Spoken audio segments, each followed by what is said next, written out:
Allohning adolati. Rivoyatlarga ko'ra bir kun Muso alayhissalom Allohim, ba'zi insonlar zolimlarning zulmi jazosiz qolaveradi deb hisoblaydi, dedilar. Holbuki sening adolating muhaqqaq yuzaga chiqadi. Zolim zulmining javobini albatta oladi. Menga shunday o'rnak ko'rsatki, uni eshitgan kishilar zulm va haqsizlik qilishdan tiyilsin, qilgan ishiga jazo tayin ekanligini bilsin.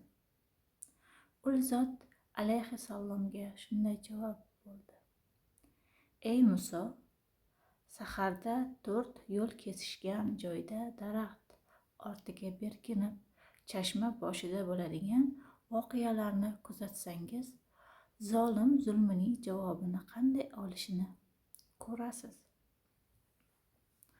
Muso alayhissalom aytilgan joyga borib, daraxtlar ortiga berkindilar. Birpasdan keyin otliq kishi keldi.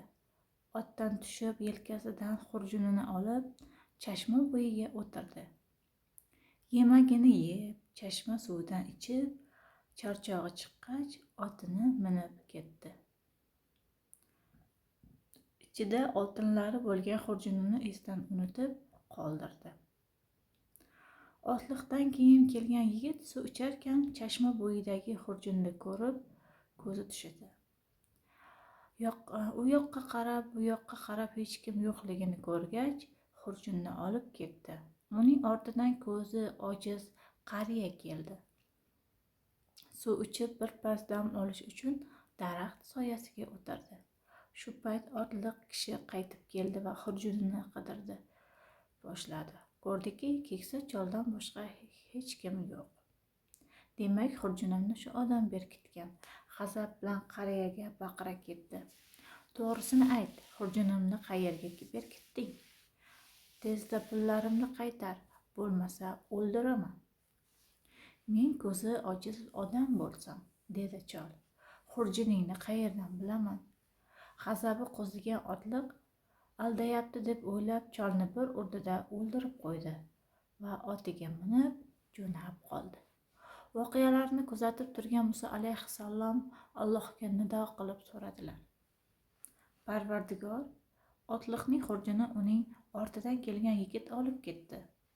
Jazosini esa undan keyingi kelgan qariya oldi. Bu yerda adolat qani?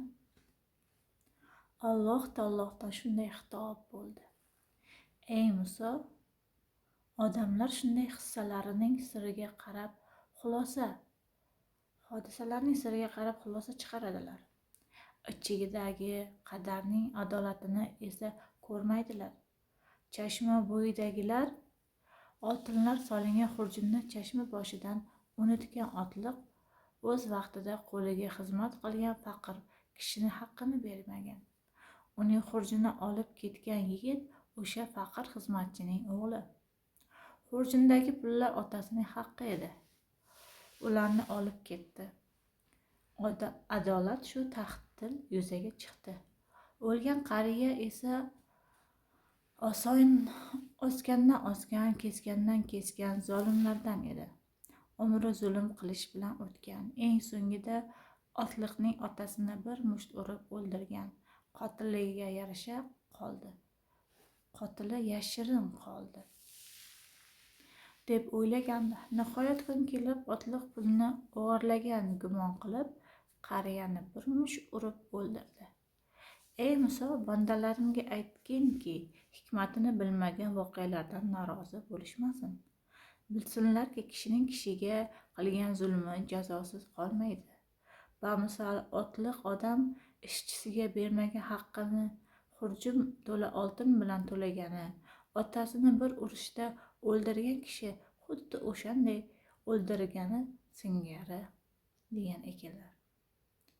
Darhaqiqat, har bir bo'layotgan hodisa, voqeada albatta bir sir, sinoat, o'ziga bo'lgan savolning javoblari bo'lar ekan.